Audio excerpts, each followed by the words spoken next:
交流才行啊。年小主回宫呀！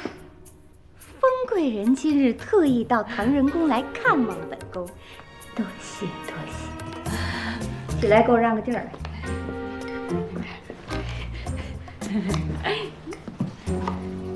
你来的正好，你们两个可以交流一下学术问题。学术交流，挺牛啊你！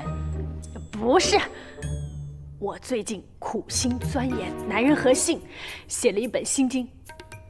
看看啊，可风，自从你上次出完那馊主意，我就知道你有所改变，这都出心经了。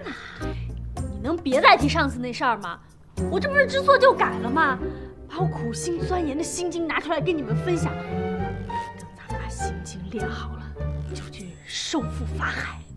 谁让法海他不懂爱，雷锋他就倒下来。神经病！闪闪，你能别这么对我吗？从我一进门你就这样。哎，你写的什么计划啊？我要去晨练了，你来好好交流吧啊！哎，你能尊重一下我的劳动成果吗？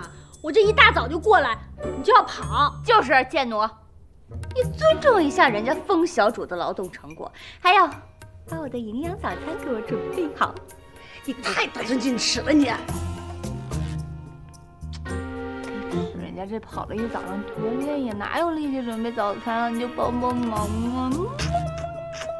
哎呀，行了，早餐我最拿手，我去给你俩做，你俩好好的读心经啊。为我准备维生素 A B C D E F G 哦。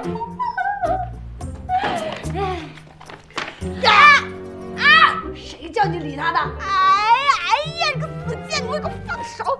怎么对小主呢？这是小主也找上了，给你脸了是不是？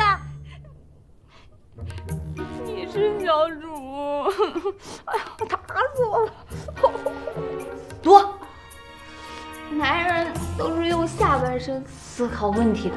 哎呀，男人同樣有征服的慾望，尤其是他以前沒有征服過的。不過我可以負責的告訴你，他喜歡的人。可風，看我這兒，好，笑笑，好。